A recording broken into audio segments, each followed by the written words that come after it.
Okay, good afternoon, everyone, and welcome to sadly our final session of our four-part webinar series, Redesigning Inclusive Behavior Supports, brought to you by Supporting Innovative Practices. This learning space is designed to engage educators, families, and leaders in co-creating proactive, relationship-centered approaches to behavior, approaches that are grounded in dignity and belonging. Together, we're exploring what it means to move beyond behavior management and toward cultures of connection and shared responsibility where every student's humanity is honored. My name is Janelle Mercado, and I'm joined today by our SIP leadership team, program assistants, and program support specialists who are here to enhance your learning experience. We are also beyond thrilled to have our final session speaker. I knew I'd get that one. Featured speaker, Mitch Weathers, who will teach us about key concepts like executive dysfunction and sensory processing differences and their intersection with behavior, identity, and disability. First, a few logistics. This session will be recorded and located on our archived events section of our website at sipimpact.org. Recorded sessions will be posted in about a week. Thank you so much for your patience, but it does take us a little bit of time on the back end to get the session recording up and loaded into YouTube and closed captioning available. So we will also be supporting these sessions with a resource Padlet. The link to the Padlet is going in the chat right now. After the session on the Padlet, you will find a certificate of completion for your record. So you are welcome to take that certificate of completion and submit it to anyone in your district that's needed for attendance purposes. ASL interpretation is available through the session. They will be spotlighted with the presenter.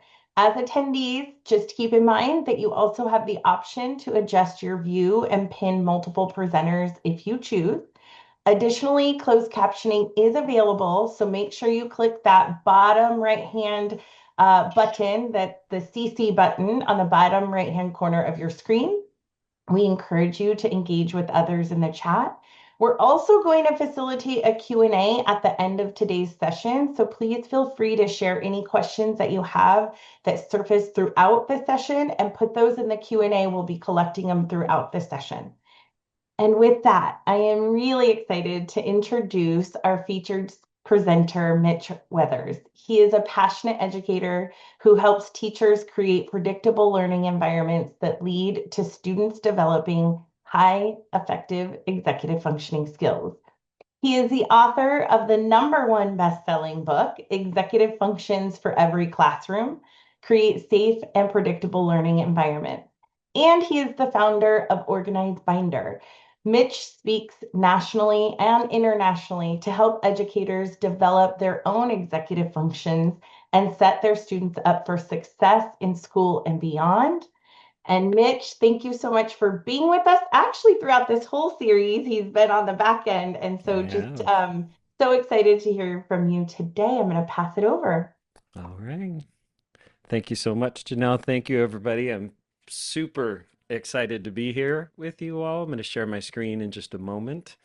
But just a shout out to the first three presenters and their sessions were just incredible. So truly humbled and honored to be closing this wonderful series off. So I'm going to go ahead and jump in if that's okay. Let me get my screen shared here. And so what I'd like to do is begin. Hold on, everybody. There we go. Um, this is session 4, as Janelle just said, of this wonderful series. I'd like to just start. If you don't know me, Janelle did give me a quick intro. I've spent most of my career as a high school, ninth grade specifically, and some time in middle school, but most of my time, ninth grade science teacher at a large, comprehensive Title I public school in the Bay Area. I'm now based in Sacramento, California, just a little bit, hour and a half away from there. And I just mentioned that real quick because in that time I designed a program that Janelle mentioned called Organized Binder, which is a system to classroom-based program to support the development of executive functioning skills. I'm actually going to show you some of that towards the second half of my session tonight. Um, but Janelle also mentioned my first book called Executive Functions for Every Classroom, which is really going to be a large portion of what we're talking about tonight. But I wrote that book to really unpack the strategies inherent to this program, Organized Binder program, because there is a materials component and training and support and whatnot.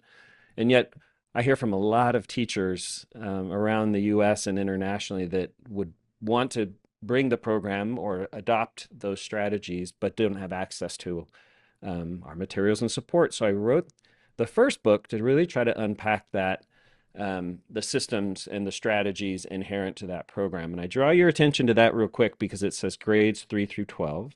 And that came out in 2024. And in March of 26, coming up here pretty quick, my second book, co-authored with Dr. Sarah Oberle, is really looking to translate the work into the primary K through 3 space. And I only mentioned that as I'm going to spend the way this talk will be broken up, and I'm going to spend some time on the K3 space, and then I'm going to transition, spend a little bit more time on grades 3 through 12. And so if you're an educator on the call and you're working in that 3 to 4 grade range, even sometimes 2, in terms of a U.S. context grades, you just kind of be thinking about both and how, because certainly what's in the primary ages is going to influence or be relevant even in the upper grades and vice versa. So let's start. What I've been at all three of the sessions, took crazy notes, as I'm sure you did if you were here for these. And one of the themes which really excited me is we've been talking about, of course, we're looking at reframing behavior, looking at inclusion, but the word environment kept coming up. And when we think about executive functioning, it's really about how we're shaping, like intentionally crafting and shaping the learning environment that leads to better executive functions. I think Paul Tough says it best that if we can improve a child's environment in ways, specific ways that lead to better executive functioning, we can increase their prospects for success in a particularly efficient way. So if you're taking notes, and I keep glancing down here because this is where my notes are from the other sessions, I'm going to ask you on occasion to write a word or a phrase down. And that's the first word I'd like you to write down is the environment. And I love this work because when we start thinking about our environment, it's different for all of us. Even if you're here as a school and you're attending this as a team, let's say you're the second grade team or you're the eighth grade team, or even if you're on the same grade level or even the same subject area, your environment is different. It's your space.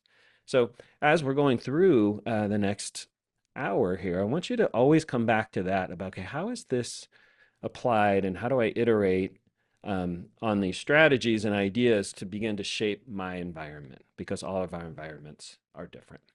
But of course, what I'd like to start, since we're focusing on executive functioning, is kind of a definition and framing what executive functions are. Most of you are, of course, familiar with executive functions and might know this, but just in case, there's two kind of categories or domains. There's core executive functions, which you can see they're working memory, inhibition, and cognitive flexibility, which is sometimes referred to as shifting. And I'll touch on all these in a little bit. And then higher order executive functions. And I just want to make a point here, and this is a graphic out of book 2, that the core EFs ideally focused on in those primary years really lay the foundation for the ability for the higher order executive functions to develop, which continue to develop into early adulthood and can be improved at any age. And we'll touch on that as well. And one thing I would like to say is just because this graphic is showing, okay, core, lay the foundation, higher order, you're going to see throughout this talk that, of course, they're absolutely interrelated and applicable, in particular working memory, which we're going to spend some time on. But as a definition, executive functioning skills are the mental processes that allow us to plan, focus our attention, remember instructions, and juggle multiple tasks successfully. This is all true. They are these mental processes. In fact, we know in the brain exactly where they're processing, where that's happening. And that's good for us to know. But as educators, to be honest, we're looking for the behaviors that manifest from the development of executive functioning skills.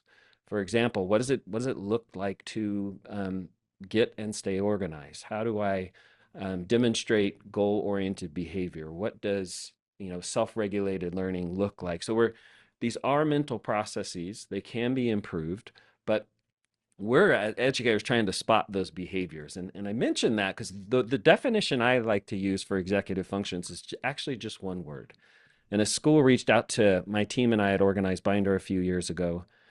Um, and it's a great story because they were doing some really good work on campus, but they had this sense that something was missing. And they came up with this term studentness. And they said, hey, we're on a mission to develop a sense of studentness in our students. And we're not quite sure what that means, what that looks like. And I'd like for you all, second word I'd like you to write down is studentness. And then just think for a moment, just what do you see? What do you envision? What does it bring up for you with a student with a sense of studentness? And what I envision is a young person that knows how to do school. There's a sense of kind of agency or dexterity in their approach to school. And too often, so many of our students, in particular, the students that we are kind of addressing or are thinking about in this webinar series, many of them are experiencing school at all ages as kind of a passive object. And if we can help develop a sense of studentness, we're shifting that student into an active subject. So it's instead of like feeling like, well, I'm here and I feel like this is happening all around me and I don't really know how to jump in. I don't know how to necessarily do this. I want to, right? That's a very isolating feeling. That and Laderick mentioned this in the first um, session with, in particular, his experience in school and students with disabilities. The isolation of the loneliness of not being a part of school, being that active subject. Um, so think about that environment and developing a sense of studentness. Now, I will say up front, this is horrible presentation skills, I guess you would say. I don't want you to read all of this. I'm doing this on purpose. There's way too much text on the screen. But I just want to give all of you kudos for being here in this fourth session and hopefully interested in supporting the development of executive functions in your students and the kids that you serve. Because as you can see, what I forget everything here, the research and everything, I want to draw your attention to aspects of life. And this has come from a foundational study by Adele Diamond in 2011. I'll come back to it a little bit later. But look in that left-hand column for a moment, the impact on a young person that executive functions have. So if you get anything from this, any little takeaway, and you start to utilize it and start to develop, shape that environment that leads to better executive functioning, it's not just, and you can see there's school readiness, school success, of course, that's what we're talking about here. But the other aspects, like when we look at executive functions, they're not academic in nature. These are the skills and habits we use every day as adults, but they also have a significant impact. And by the way, this is a small screenshot of a much longer list. So kudos for you for being here and learning about executive functions with me tonight. So I want to kick it off and jump into the core. And remember, if you could kind of keep in mind those two book covers I showed you, this is the kind of K3 space. And I promise if we had time, I would love to hear from upper elementary, middle, and high school teachers when I get done with this first part on Core EFs. Like I mentioned, it's going to apply to you as well. But there's three core executive functions: working memory, which you saw in the diagram, which is kind of this idea of, there's three types. If I'm being kind of brief about it, we have our short-term memory, passive, temporary holding spot. We have our long-term memory, which is kind of the goal or the destination of everything we're teaching and learning. But there's another type of memory we refer to as working memory, which is kind of it's an active place in our brain. And that's where we can grab information, hold it in cognitive space while we're doing something with it. It's what's happening for you, I hope, right now. If you're taking notes or, getting little bits coming, you're thinking about that. That's your working memory. Okay. I'm going to talk a lot about working memory tonight. And you're going to see two graphics as we go through. I'll refer to working memory. You'll see a light bulb, and another time you're going to see this green brain. You've probably picked up on by now, I like the color green. Second core executive function, inhibition. right? Just as it sounds, the ability to restrain and or filter. And so when Dr. Elliott and Dr. Mack they talked a lot about the learning environment. If you were there for the second session with Dr. Elliott, she had mentioned that, classrooms having 25 to 30% blank space, right? So that we're this idea of can I restrain, can I filter? Some of that could be the visual environment, some of it could be the auditory environment. And if the as students start to develop this inhibition, right, then it could even be internal. Well, I really want to go to recess, or I'm hungry, or I have these thoughts. This is what's going on at home or in my personal life outside of school. Like, can I filter and can I restrain that so that I can focus on the things I'm trying to learn in school? And then cognitive flexibility, which I referred to as shifting. And this is just, think about classrooms with really clear and established routines, which we're going to talk a lot about during this session. But sometimes things don't go as planned. Can I consider that? Can I adapt to something that has not gone as it was supposed to? Okay, so that cognitive flexibility. And when we think about these three, working memory, inhibition, and cognitive flexibility, there's two words I'd like you to write down. Again, if you're taking notes, interference and automaticity, right? We're trying to decrease interference, and that would be in the form of maybe temptations. That could be the visual environment, distractions, of course, visual, auditory, ambiguity. Maybe I'm not sure what I'm supposed to be doing. Maybe my routines and my systems um, aren't very clear. We'll talk about that as well. Or maybe I'm just trying to teach too much. The content volume is it's overwhelming for me. And so if I can intentionally think about my environment, right? And where think about that blank space, just distractions. And maybe the whole classroom's not, of course, going to be blank, but maybe where I give instructions or where direct instruction takes place, there's only specific references in the visual field. Things to consider like that. But at the same time, what we're trying to do with executive functions here is decrease interference and simultaneously increase automaticity, right?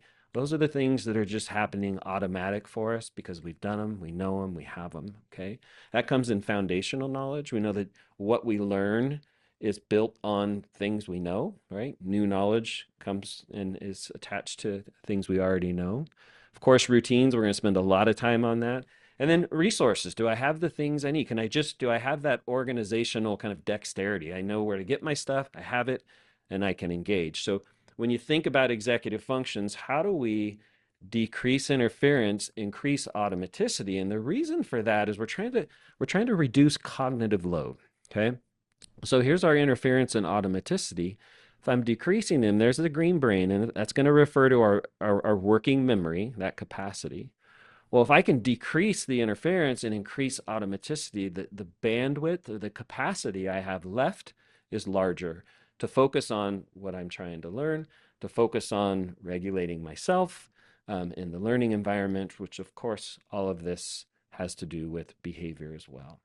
So I mentioned cognitive load, so I want to give you a definition from Sweller. He's the cognitive load theory. Um, some would say it's one of the most, if not the most important thing a teacher could know about. But cognitive load relates to the amount of information that working memory can hold at one time. And since working memory has a limited capacity, that's important, instructional methods should avoid overloading it with additional activities that don't directly contribute to learning. Okay, so I'm going to give you a little, I'm going to walk you through this example of cognitive load and working memory. This comes out of the second book, but we have a made up student named Betty, and in her classroom, again, set in the younger elementary, but this is applicable to any grade. The idea here is we've been learning about bats, so we refer to Betty as Betty and the Bats, and the idea is that we're kind of near the end of our unit on bats, and I'm the teacher, and I'm asking my students to write two complete sentences on bats, things they've learned. Okay. That idea, she's got to hold that now. All my students have to hold that idea in working memory. Remember, that's finite, it has a capacity to it. long enough to do something with it, right? But let's think about this. So the first thing that comes up is, well, we need some materials, right? And okay, so I got to get it, obviously a piece of paper and a pencil. Is it sharpened? Do I have an eraser? Do I have my basic materials to even engage in the activity, to follow the directions I'm given? So now I'm holding two things in my working memory, and I want you to notice the size of that light bulb as I go through this. And then, okay, so I got my materials. I can get started now. And then, okay, I'm writing two complete sentences here. So I'm starting off and I'm trying to remember my grammar and mechanics and punctuation. So that's coming in. That's taking up some of my working memory, just the how to, right? And then as I start, I run into a word that, how do you spell that again? Does bat have one T? Does it have two T? And so now I'm thinking about, okay, my spelling and my mechanics, and I'm still trying to remember the things I know about bats. And then as I do start writing, I might be still learning my letter formation. I might be flipping my D's and my P's, and so all of that. Look at the size of the idea here, right? So there's a lot of interference, which is taking up working memory capacity. In other words, there's a higher cognitive load. And I'm trying to bring about automaticity around these executive functions. So what if we did this though? What if before we even started, everybody, before I even gave any directions, the only thing you knew is we're going to do this short writing assignment. What materials do we need? We get all the materials. So I know every student has exactly what they need. I've just offloaded that. Okay. And yeah, we're at this age, we're learning to write sentences. So what if I did something as simple as, instead of writing two sentences, what if I just have my students write one? Because the idea here is, am I assessing their ability to write a sentence, or am I really trying to figure out what they learned about bats? Right? What's the point of this activity? But if it is to learn about bats, then let's just, maybe we write one sentence. So I offload that a little bit. And if I know, I mean, I'm the teacher of record here with this unit, I can probably figure out what words in this kind of study of bats that might be hard for my students to spell. And if I do, why not just have a word bank available, so when they don't get hung up on trying to remember the spelling? Okay, we can work on that at another time. We're trying to write a sentence about bats. I offload some of that. And then if I know those kiddos that are reversing those letters or need some help with certain letter formation, maybe it's all kids. Maybe I need that in the visual field. Why don't I have a reference for them real quick? And now I've intentionally decreased interference, and I'm opening up working memory capacity, which, think of it in some ways as almost like executive function capacity, right? And it's really about reducing that cognitive load when we look at these core EFs. And Dr. Elliott, I think, said it really well. She said, when cortisol's up in our body, executive functioning is going down, right? That's just the biology of it. And and we have to remember that we may not know, one, the chaos or the trauma or the experience our students are experiencing outside of school, right? So that might already be there. But if there's ambiguity, if I don't feel like I know how to do it, all of those things I was mentioning can bring that up, and it makes it harder. When my working memory is overloaded, it's harder to inhibit. It's harder to be cognitively flexible, right? So a lot of the work with the core, and you'll see with the higher order, comes with working memory. So let's transition now and focus on that second part, 3 through 12. And I'm going to encourage all the primary teachers on the call, just like I did with the older kids earlier, see what takeaways you can get from this part of the talk. Okay. So I'm a geology undergrad, and I have a minor in geography. And so I have a love and affinity for topographic maps and compasses and all of that stuff. So hang with me here in terms of this analogy. If we consider a child's educational journey or experience over the course of one school year as analogous to picking a destination on a topographic map, and we'll call that destination academic success, right? And we would put that on the map. And then, of course, we'd give them the map, and we would equip them with the resources and devices they need to successfully navigate throughout the school year. And then we have to first figure out where we are on the map, because you can't really navigate your way anywhere if you don't first know your location. So we would do that together, and then we would set out on the journey over the course of the school year. navigating our way to that destination. And you might ask in this day and age of education technology and AI and generative AI, like, why bother, right? Why not just plug it into a technology, maybe like GPS, and let it take us there? Offload that, right? And I don't know the students that you serve, but Janelle mentioned at the beginning that I have the immense pleasure and honor of working with schools around the U.S. and internationally, and I get to visit a lot of classrooms and hear from a lot of educators as well as parents. And there seems to be, and certainly pandemic has a lot to do with this, but not all, I don't think. But there's a growing sense of dysregulation and executive dysfunction, and hence this idea of this series and rethinking behavior through an inclusive lens. Um, and if you follow the analogy, it's kind of as if the students are out in the wilderness, like they're out backpacking, right? And they're out so far that there is no signal, there is no GPS. And although we've equipped them with the devices and the resources they need to be successful in their journey, and dare I say, outside of assistive technologies, do we over equip students at times? But if they lack the basic know how, the basic skills and habits, it's just more stuff for them to carry on their journey. And what the literature and the research has overwhelmingly shown that a specific set of executive functioning skills literally lay the foundation for that academic success. And then keep going back to that research I was showing you. It's not just school, it has an impact throughout their life. Okay. So we're going to focus on, just for the sake of time, 3 of these. We won't have time to go through all 6. We're going to start. I'm going to go back to working memory.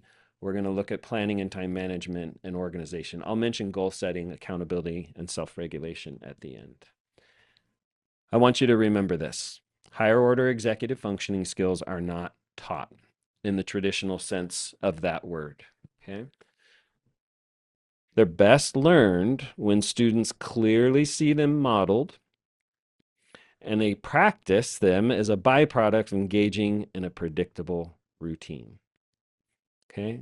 I call these the 3 keys for higher order executive functioning skills: clarity, modeling, and routine. Those 3 words are going to frame the rest of our talk, and I'm going to come back to that in just a moment. But first, I'd like you to think, I bet everybody on the call could immediately tell me what state this is. It's that kind of iconic, this image. Of course, you know it's Hawaii. And I like to joke that I do, so, I get to work with schools. I do the hard work of supporting schools in Hawaii. Somebody has to do that, right? Um, but kidding, if I could, I would transport us all right here and we'd be on this warm, breezy beach learning about executive functions and how it relates to behavior. And maybe there's some people on the call from Hawaii. Welcome, aloha, if you're here. But I can't do that, of course. But here's I think the next best thing. I'm going to give you a native Hawaiian language lesson. And this comes from my experience being on the islands and very different experiences over the course of a few years. Educators would approach me, teachers, school leaders, people, after either a training or a talk or a call, something like this. And they say, oh my gosh, there's a native Hawaiian expression for this approach to developing executive functioning skills. And they would say this native Hawaiian expression. I'd be like, oh, thanks. It's really interesting. But after like the 4th or 5th time, I told myself I have to commit this to memory because it's so true. And this native Hawaiian expression, I'd love for you to write this down if you're taking notes. Makahana kaike. Makahana kaike is what these educators would tell me. And one of the ways it can be translated is that the knowing is in the doing, that the knowledge is actually found in the action. Okay. I want you to remember that. I'll back up here. Makahana kaike, that the knowing is in the doing. And when you look at these executive functioning skills, and I mentioned this earlier, these are cognitive processes, but we're looking for that behavior. We're looking for it to become their own. Like, what's it look like to get and stay organized? How do I hold myself accountable? What does it look to be to self regulate in the classroom? All of those behaviors we're looking for they come about over time. Like, for example, and I've met plenty of educators. I write about them, my experience with them in book one, where they well intentioned with their own money, own funds, went and bought an organizational tool like a binder or portfolio or something for all of their students and gave it to them and expected or assumed that they would know how to get and stay organized. But if I don't get repeated practice, remember clarity model and that routine, I get to practice them as a byproduct of routine, they're not going to become my own. Okay. So when we think of the environment and we think of developing this sense of studentness, I want you to keep that in mind too as makahana kaike as we're going through the second part of this talk. Now, I don't know about you, but many of the students that I'm interacting with uh, are struggling with executive dysfunction. And here's the truth, everybody. It's not just students. Teachers, us adults, struggle with executive dysfunction too. Some of us more than others, but all of us to some degree, right? It's more about the clarity and the kind of metacognitive process about knowing that and what to do. But here's the good news. This is back to that study I told you from Adele Diamond. Executive functions are trainable and can be improved at any age. But here's our key: repeated practice is key. So, as a routine, you think of a routine, think about they're clear when they clearly see them modeled and they get practice as a byproduct of routine. Well, once the routine's established, I'm getting practice. And we'll get to all of this in just a moment. All right, let's jump into the three keys and take it from there. Let's talk about clarity. I love this line I'm going to show you. Oh, yeah. For a moment, I just want everybody to know this is not meant to be an organized binder intro. And I'm only going to show you samples and student examples and pictures from classrooms and things from my work with my team at schools with that use organized binder for the sake of clarity. Okay, I just wanted to quick caveat there. But this is the quote I love. Just a smidgen of ambiguity causes us to disengage with facts. Our brains are ambiguity inverse, right? What does it mean to bring about clarity in the classroom, right? And said another way from one of my educational heroes, Lisa Delpit, we must be careful not to remove the very explicitness a child needs to understand the rules of a new classroom culture, okay? And for me, my first few years in the classroom, I realized, like I said, I spent most of my time in my classroom time um, in Northern California. And most of my students, not all, but many of my students, majority of my students, I would say, were multi-language learners, okay? Students for whom English was not their primary language.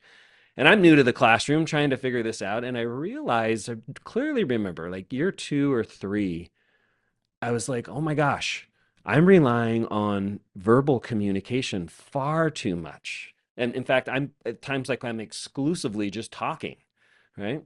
And it dawned on me that there's an equity issue here. And there's talk about disengagement. If I'm a student and I'm in a heterogeneous classroom and I have one student who English is not that student's primary language, multilingual learner, and a student sitting next to them that English is their primary language. English is being spoken and used in the classroom, and I'm giving instructions for an activity, right?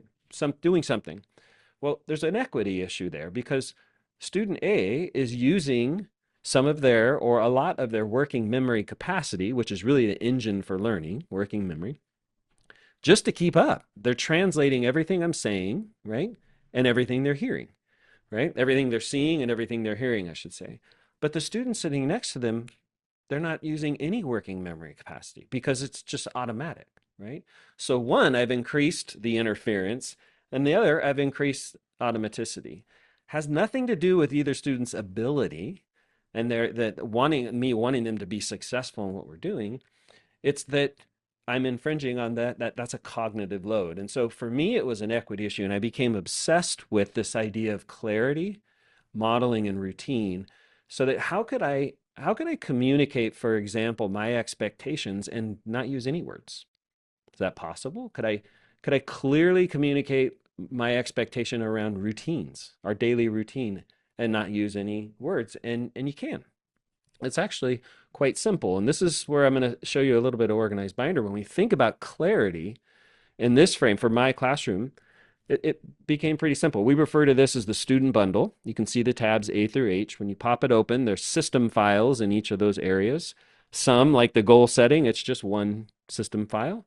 Weekly Lifeline, there's one of those for every week in the school year, right? It's part of this whole bundle. But you can probably guess that these tabs correspond to these system files. Each step of the daily and the periodic routine, we're in a different place in the binder, and guess what? It's a different color. We happen to start on that B weekly lifeline. It's white. So when I walk into a room, and I'm going to show you pictures of this, I can just see, right, very clearly there's going to be one for me to see as a student when I'm walking in. Oh yeah, it's a nonverbal visual cue that this is where we begin. And I'm starting to see it. That kind of clarity. You might be asking what the letters are for, both on the tabs and the system files. I then realized, wow, not all students see color the same way. And many of my students, not many, I had students who were completely colorblind, right? So they were seeing, and this might be you, shades of gray. So same thing here with the tabs, different shades. And that's okay. So I added those letters so that we start on the B tab. The second step is the C tab, right? And so it could be color or it could be letters. And now, just like with Betty and the Bats, I'm reducing that interference. I'm not using any of that capacity.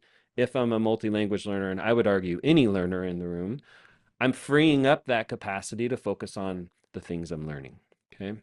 I'm focusing on self-regulation. And we'll talk more about that with behavior in a moment.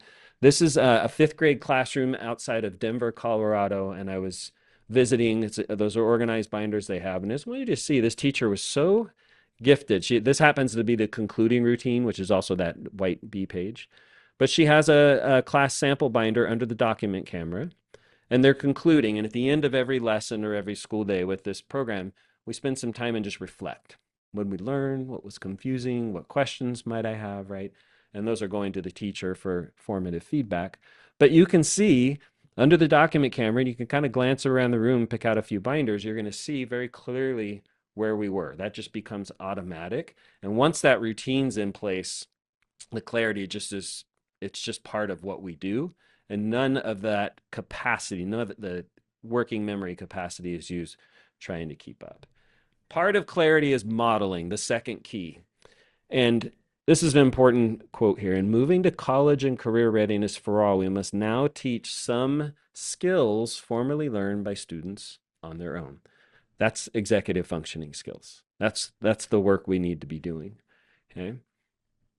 All students need lessons, and here's the key, modeling of study and work skills like time and task management, note taking, etc. So I have to be able to see it. That's part of clarity. And so when you walk into a classroom that's using organized binder, and if you're just using the strategy, it doesn't have to be one of those portfolios, it could be something else. But this is in Tucson, Arizona. I walked into a seventh grade math class, and this is just sitting on the whiteboard there next to the teacher's desk every day. Takes her probably a minute, 2 minutes to update it before school each day. But now think about that clarity. Like if I was absent, what did I miss? It's right there. If I'm starting to get disorganized, I always have this model so that I can have a high expectation of my students in terms of organization and participation, because guess what? Here's an example of what yours needs to look like, and we can do this together. And I want to be clear about this.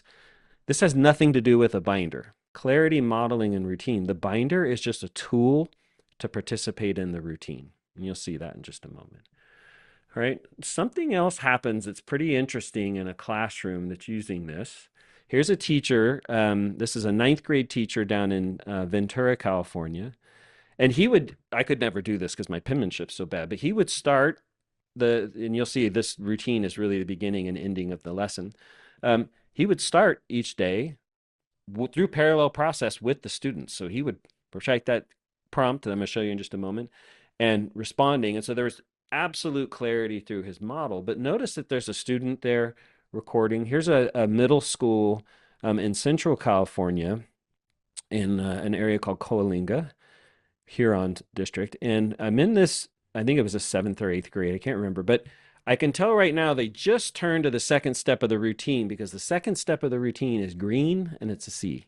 If this was a little video I was showing, those two students you could see in the back at the top of the screen, they haven't quite finished the first step. That's why it's white. They're going to turn to the second step. And so, although the teacher's modeling it, I can see it up front. What starts to happen is let's say there's 20 kids in the room. Let's say there's 30 students in the room. I have the teacher's model. I have it projected where I can see it, and I have 29 other visual reminders because we all have the same portfolio, right? That feels inclusive. I'm going to mention that in a moment, but it builds what I used to refer to as like an inertia.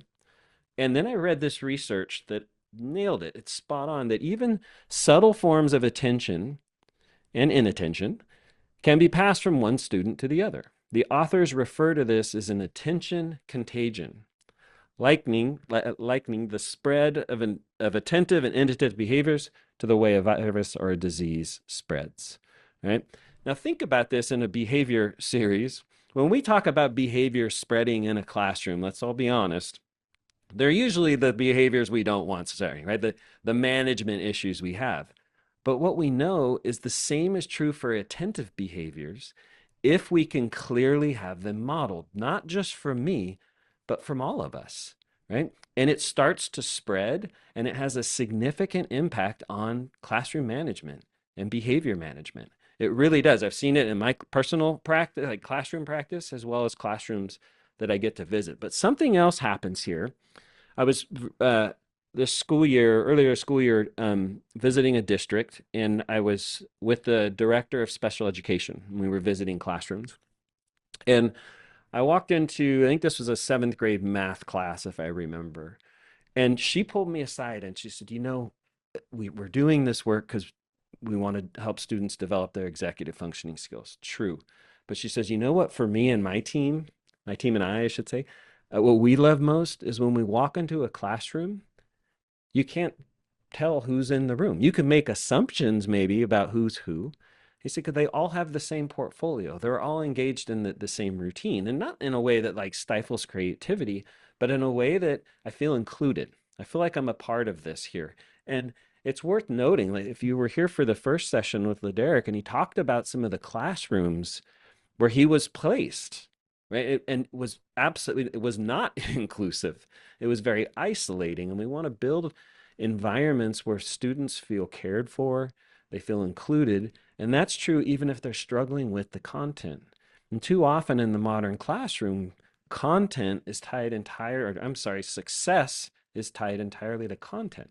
So if I'm not doing well with the content, I may not feel quite as included. But if you look at some of these pictures that I've just shown from visits in schools, all of these kids have that same material, and there's something really inclusive about that. And the way that this director, I'll finish the story, she said, what I would never want to see is the student with the IEP being the only one carrying that student bundle around, right? That would not feel very inclusive. And it's not going to hurt anybody at any grade level to develop their executive functioning skills. So clarity, modeling, and then we got to talk about routine. I'm going to spend some time here, sharpen your pencils. I really believe in the power of predictable learning environments. I believe that the more predictable, more consistently predictable the environment, any environment, but certainly the learning environment, it just feels safer. And it's been very well documented and taught in the first 3 sessions. We have kids that don't feel safe in classrooms, right?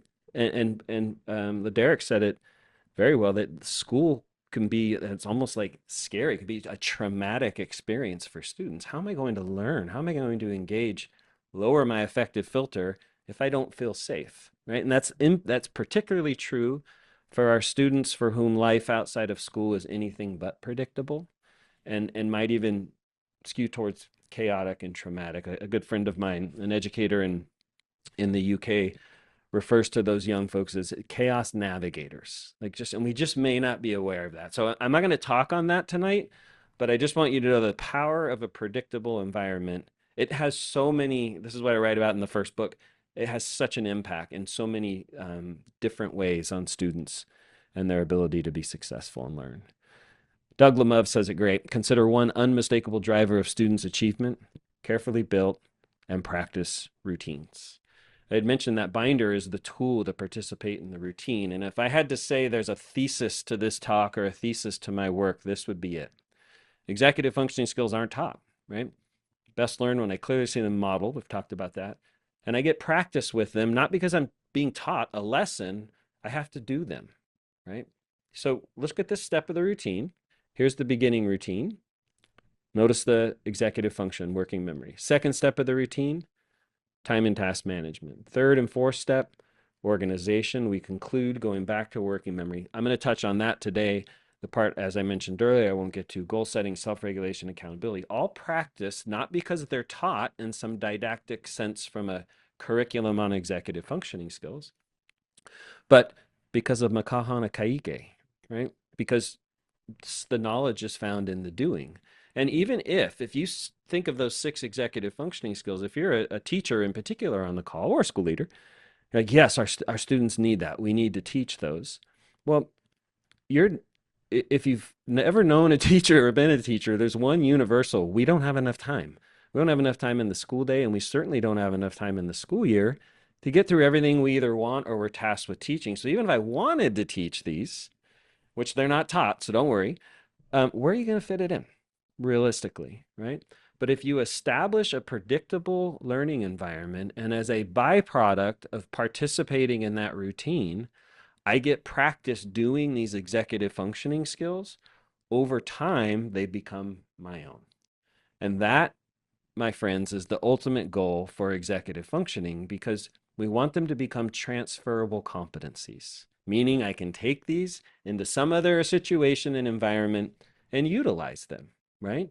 So when we talk about a sense of studentness, a sense of agency, like I got this, right? It's that practice with these executive functioning skills that's really interesting, I think, to consider.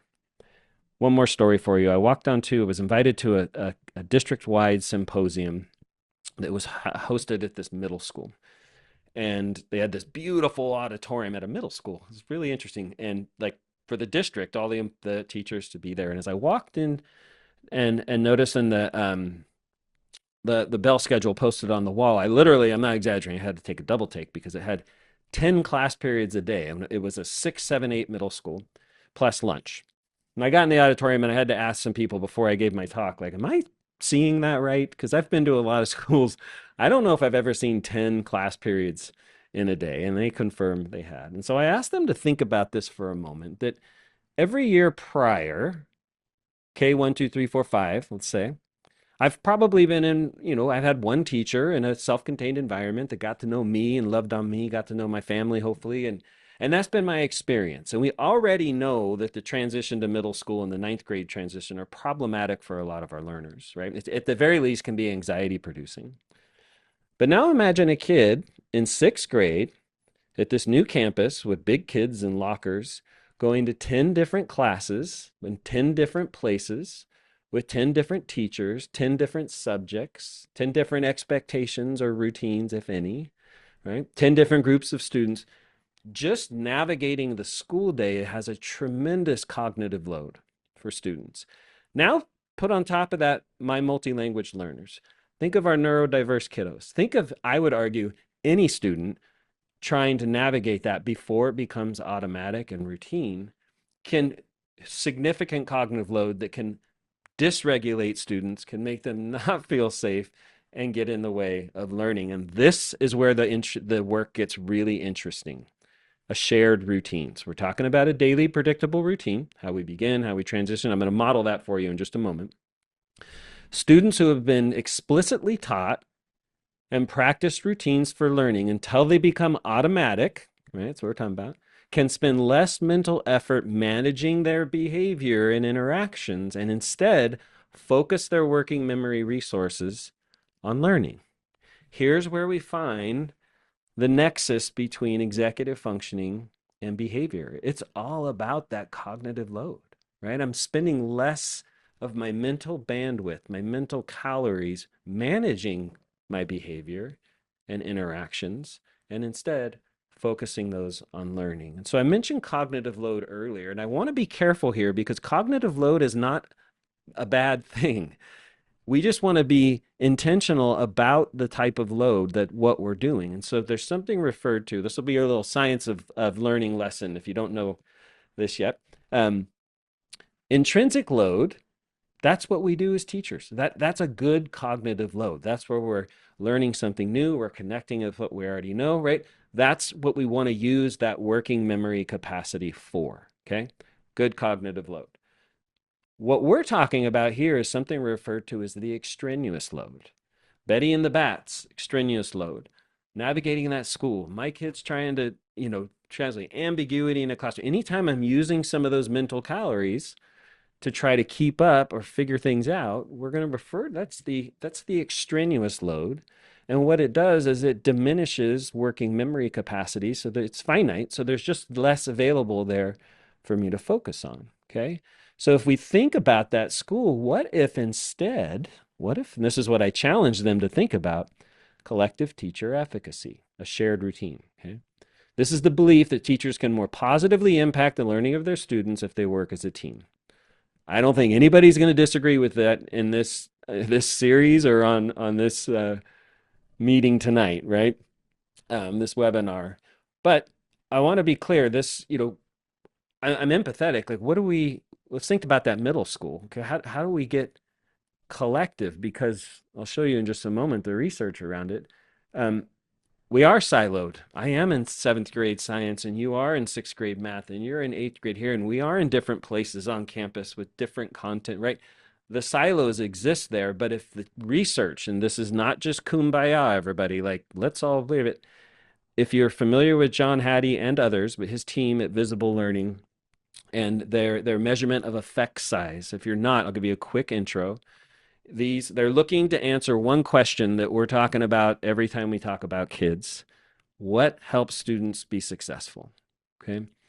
And these are meta analyses. So they're taking sometimes thousands of research studies over decades and looking for trends in strategies and approaches that are successful. And they refer to this as an effect size. So if it has an effect size, that hinge point you see there, it says 0.4. Any strategy that's a zero point 0.4 or above, okay, zero point 0.4 would be average impact or growth in a student over the course of a year. 0.4, good strategy. 0.8, 2 years impact in one school year. 1.2, right? I think you can follow the math here. And what consistently ranks at the top, 1 or 2, is collective teacher efficacy, right? It has that much of an impact on student success. But again, I come back to what can we be collective about, right? If you've ever sat down and met with a K12 team, what's going on in K compared to what's going on in one is a quantum leap. There's things that are not in common, right? And that to 2, that's even greater from kinder. So how do we get collective? Well, we can get collective around clarity, modeling, and routine because it's content and grade level agnostic. And here's what the research shows. This is why. Schools cannot expect a change in outcomes unless initiatives are implemented by the majority of teachers. 2 things we need to know about this. When we get collective, that means we're all doing it, most of us. But for leadership, for people making like what we're implementing, the initiatives it has to be possible for everybody. So you got to pick the initiative we can get collective about. Because here's the truth, executive functions, this is all tier 1 work, everybody. If you're in New Mexico, layer 1 work. This is for all kids in all content areas. And here's why. You can't tier 2 yourself out of a tier 1 problem. We cannot run everything up the pyramid. I was invited to keynote a state level MTSS conference, and they introed me. The person who introduced me said, "Hey, Mitch is here, and he's going to talk a lot about tier 1."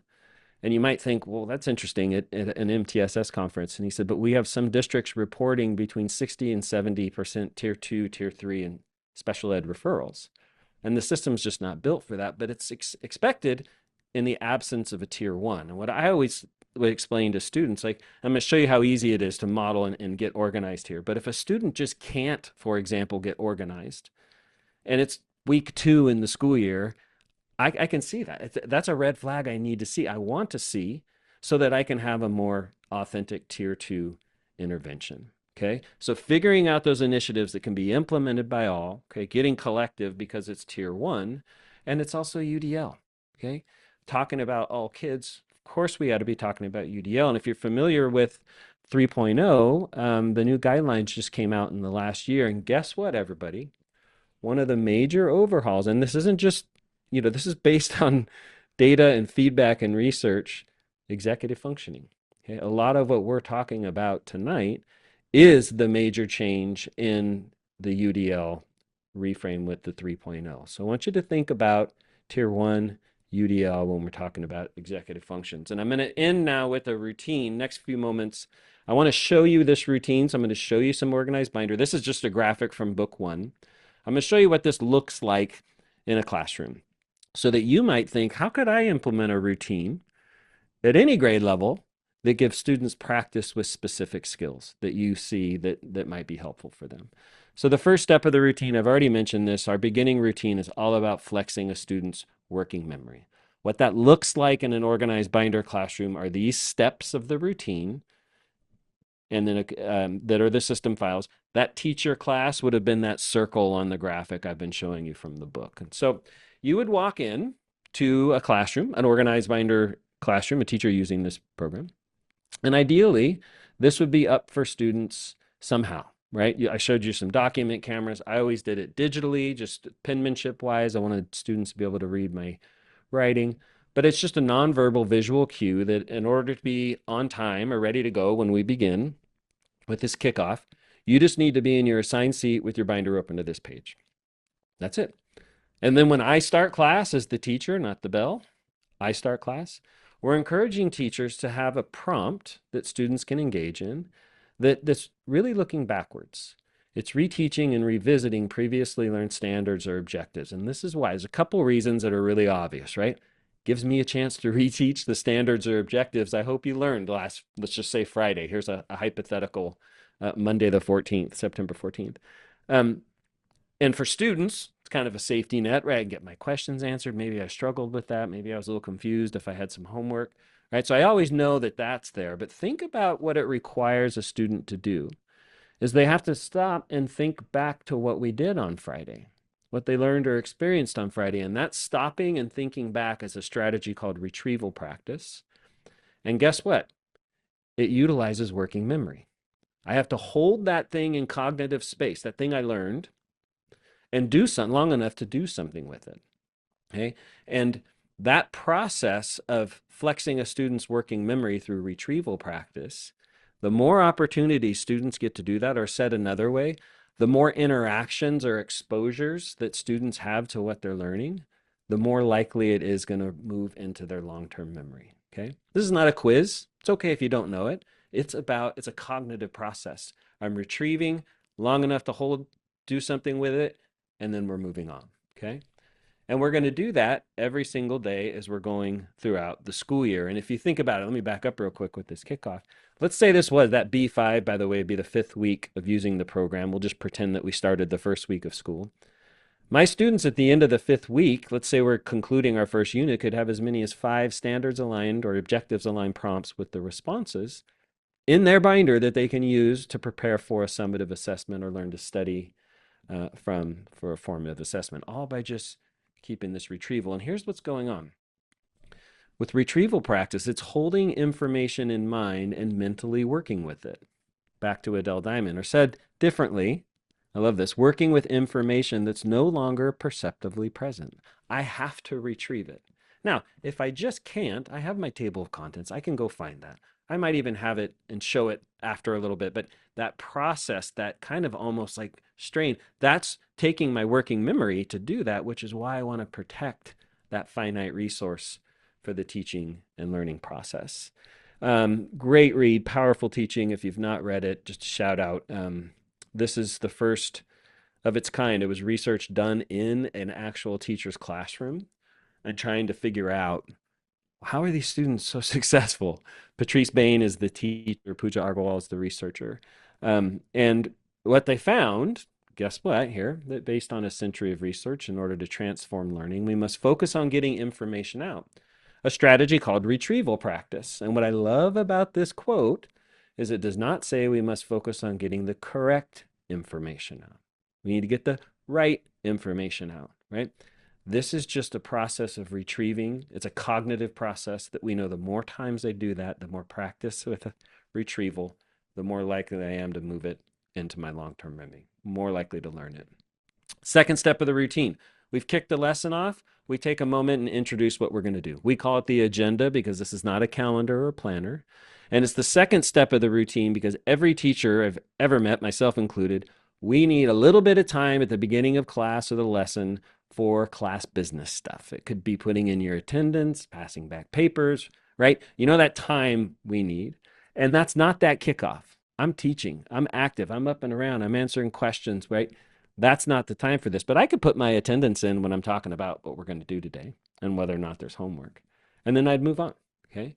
But if you do look at this, I mentioned in the calendar, when I was designing this, I designed it. There's 2 weeks on the front, 2 weeks on the back. There's enough for the whole school year. But it kind of looks like a planner, right? It kind of looks like a calendar. And so what I could do is say, hey, this week we're going to do our first lab report here in our seventh grade science class, let's say. And next week, I'm going to introduce and teach you how to do lab reports. But what I know is your first lab reports actually due at the end of next week on Friday. So let's write that on our agenda now because that's what people do who keep a calendar. And I won't give you any homework the night before. So I want you to finish it up and put all your final touches on there. So why don't we write that on our agenda because that's what people do who keep a calendar, right? Just subtle teaching of them. And then I would move on. I'm not doing this every day. Just when something weightier, kind of heavier assignment that is coming up, I would do that. And now when we show up Tuesday, kick the lesson off, we update the agenda. Wednesday, kick the lesson off. Right? Same predictable routine every day. At a minimum, no one's going to be surprised this assignment's coming up and due next Friday. And on the higher end, I'm starting to model time and task management. And as a high school teacher, you can bet I was telling them, hey, you might get a syllabus someday.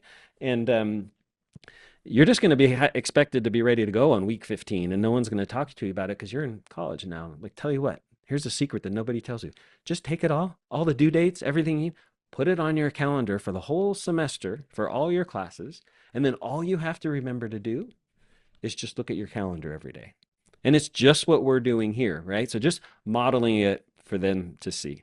Third step, and usually the final step of the beginning routine, because we're trying to protect that teacher class time, of course, is organization. And we take a moment, a third step, we turn to tab G, and it's the table of contents. And anything, there's our hypothetical day, the 14th of September.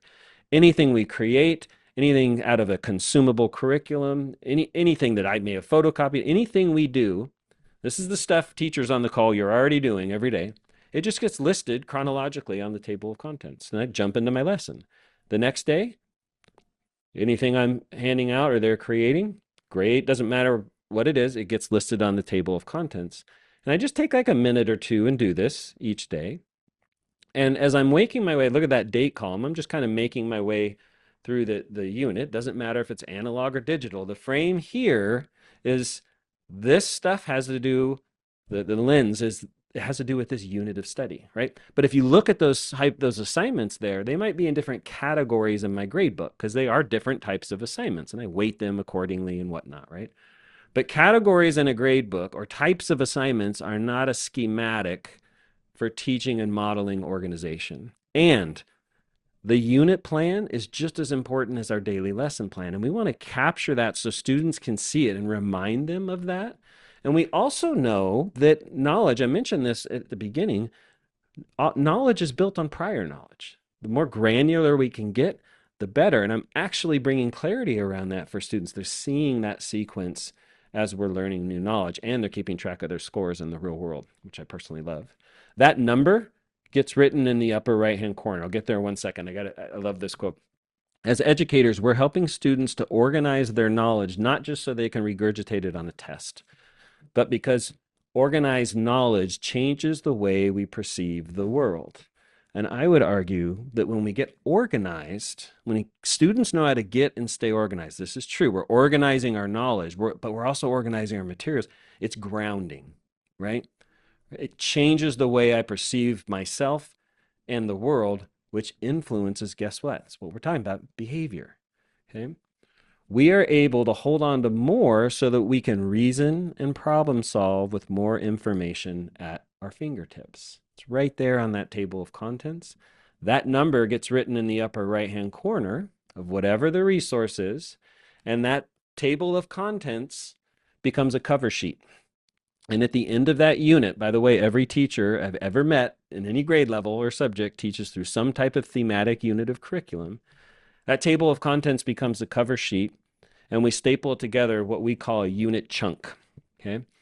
And we take out a new table of contents and we start over. It's almost like a new beginning every 3, 4, 5 weeks, whatever the cadence is of your units. And here's two students. These are ninth graders, actually, my students from a few years back, studying for a college final, like style, like cumulative final in June, end of the school year, with everything they've created or been given to them, handed out, the stuff we're doing, right? All the things you're already doing, neatly organized in these hyper accessible chunks. They also happen to have a kickoff prompt that's aligned to the objective or the standard of every lesson of the school year in that portfolio, right? And we haven't even talked about the concluding routine yet, right? This all ends up back in their portfolio because at the very bottom or the very back of an organized binder student bundle, it says completed units tabs. All that work, everything they've already done here ends up in that portfolio. But I want to say something real quick here. We don't know these students' grades. This is a byproduct of routine, right? Each step of the routine, they're practicing this executive functioning. The third step, not because I'm teaching it, I'm just modeling it. They're practicing and learning how to get and stay organized. And it's happening as a byproduct of routine, not just because I have an A in the class, right? Talk about inclusive environments. Well, when we're all feeling like I can do this, there's something about that agency, that studentness that comes about when I know how to learn to get and stay organized. But there's another subtle thing, and I mentioned this earlier. This gives students opportunities to be quote unquote successful. I call them victories in book one that aren't tied to content. So I could be struggling in this. This was a science class. It may have been a hard class for me. I may have worked my tail off in this class, but I'm also being successful every day as a byproduct of this routine. And too often in the modern classroom, success is tied entirely to content, as I mentioned. And if I happen to not be successful with the content, I might not feel as included. I might not feel as likely to engage and take the risks. Let's remember this, everybody. There's risks in learning something new. The risk of failure is part of learning. It's actually part of the process. But if I don't feel safe, then I may be less likely to take those risks inherent to learning. But if I do feel safe or safer, then I might, and I'm going to be more successful. So they all end up back, and I have a bunch of these pictures of visiting schools. This is the names uh, whited out. You can't see that, but she's obviously quite the artist. I think this was a girl. Um, that's her portfolio. She takes it with it. So even though there's this materials component, it's a gift to the kid. And they walk with a portfolio of their learning for the entire school year. And I want you to think about that middle school. What does it mean to show up to my seventh grade ELA class with my sixth grade portfolio? What would that do for subject area and PLC dialogue if students are building that type of resource and structure for their content? Now, sometimes, real quick, you don't want things trapped in those unit chunks. And that's where our toolkit comes in. You got to have a toolkit, right? If you have your screwdriver, I'm using the screwdriver for this project. I don't just leave it stuck in the head of the screw. I put it back in my toolkit because I might need it in 5 minutes or next week, next month. It has to be hyper accessible. And the same is true with the things we're learning. And it helps students differentiate between the stuff I'm learning, the content, trying to learn, and the tools I need to be successful in that effort. Okay. And it just goes in the toolkit. It's hyper accessible. Instead of number one, number two, number three, it's F1, F2, F3. Then a teacher would jump into their class. What's interesting, I said we wanted to protect that time. Once this routine's in place, teachers report back that they have even more time for teaching and learning. One thing about belonging, when we get to the end of the lesson or the school day or the class period, we pause for a few moments and reflect. And this is about working memory again. This is a more immediate retrieval and kind of digest of what I'm learning.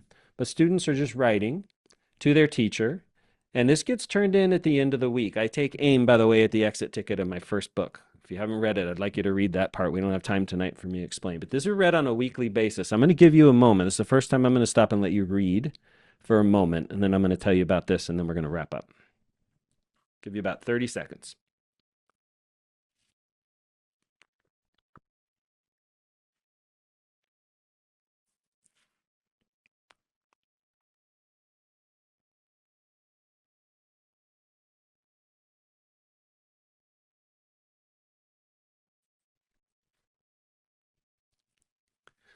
So these learning logs are, the concluding routine, and they're a private one-on-one conversation between the student and the teacher.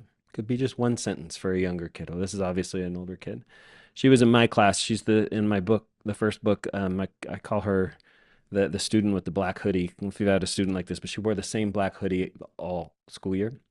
And at the end, uh, or at the beginning of the year, she started very engaged, kind of your normal gregarious kid. And over the course of the school year, she was just withdrawing. She started wearing her hood, started tightening it down, and I just could not get through to her. And I kind of pride myself on relationships with students as a pedagogical tool. And she finally chose this mechanism to share that her mom at the time was homeless and diagnosed with schizophrenia, and she thought she was starting to hear voices, right? We happened to be learning about the nervous system. You can see up there from the kickoff. But who cares about science? Who cares about photosynthesis or the nervous system if this is the chaos I'm navigating? And I would have never known had I not just asked students to write to me. Derek talked a lot about this, about being known, being cared for. And I want you to think about, what does it mean for a busy adult? This isn't grading homework and classwork. We do that. We have to do that, right? We're teaching. We want to make sure you're progressing. But I also want to hear from you. How's it landing? What are you learning? What's confusing? And I've seen this time and time again, not just in my classroom, that when a student in a traumatic situation and navigating chaos, they'll use this as a mechanism to reach out because they know the teacher, you know what it says to them? That I care about you. I want you here. You belong here. My good friend Josh Stamper wrote this book last year, came out, Language of Behavior. To get knowledge to the brain, you have to go through the heart. Kids have to feel, sorry, cared for. And if we're going to talk about behavior, they got to feel loved on. So, one way to do that is say, write to me, and I'm going to read it. I can't do it every day. I don't have that kind of time. I can if I want, but I can do it every week, and it can have a significant impact. Most of the time, it's formative feedback for the things I'm teaching and they're learning. I mentioned goal setting, accountability, self regulation. Unfortunately, we would need a whole nother hour or two to get through to that. So I apologize, I can't get there. But we did touch on working memory, planning, time management, and organization. I'm going to plant one more seed. What about the families? Okay. I was invited back to the school I taught at for 16 years. I hadn't been on campus for 8 years. And the PTA brought me back to give a talk on executive functions last month. And the teacher, or an parent emailed me. This is the last thing I'm going to show you. And she said, actively tying what happens in a classroom to the development of student executive function was quite novel to me. I had assumed that students are just expected to figure it out and that each teacher is different. So students must learn to navigate every class and learn to get it all done by trial and error, asking friends, family, etc. Having a more unified approach within the school, collective, as you say, yet allowing the teacher's uniqueness to shine through makes a lot of sense for efficiency and equitability. So we have a guide for families. It reads Spanish and English. It's a flip book, and it walks you through what I just walked you through, walks parents through, and takes the question a little bit further. How you can support. You want to see their reflections? You want to see what we did? You want to see their work? You want to see their goals they set for themselves? And it's of course an accountability piece there, but we're addressing the whole child when we talk about executive functions, which of course, as they're starting to develop, and this engagement is going to have an impact on behavior. I always end with Dweck. I think Laderick started with Dweck, so it's good ending point here. Simply raising standards in our schools without giving students the means of reaching them is a recipe for disaster.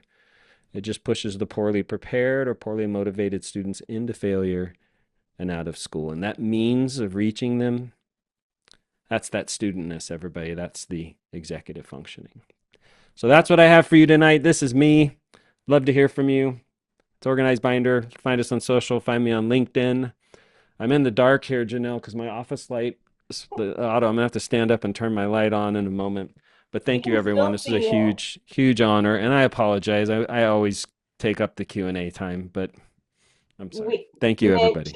thank you so much. I'm actually going to surface a statement here, a note here from Kelly in the chat who said it beautifully. Thank you so much for modeling, Mitch, not only your knowledge, but your heart for this work.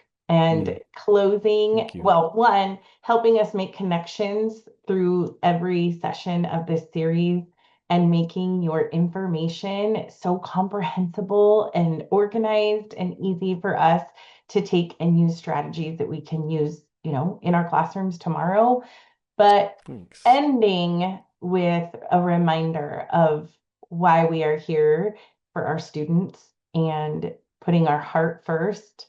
I always say lead with love, right? Yeah, yeah. The rest Thank will you. the rest will fall into place.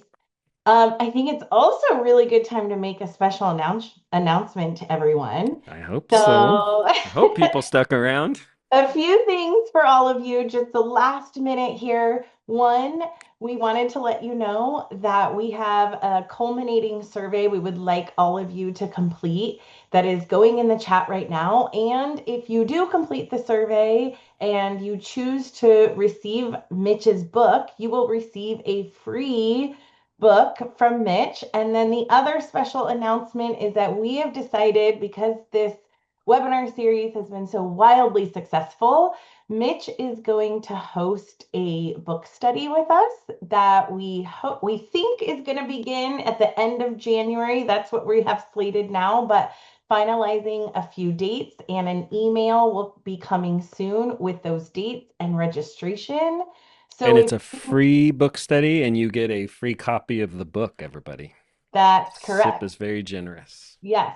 So SIP is going to be hosting. You will receive a free copy of Mitch's book. And of course, he will be there to engage in more conversations around executive functioning and strategies that you can use in your classrooms. Thank you all for joining us in this 4-part webinar series. We're sad that it's ending, but glad that we had the opportunity to join in these learning opportunities with all of you. Have a great night.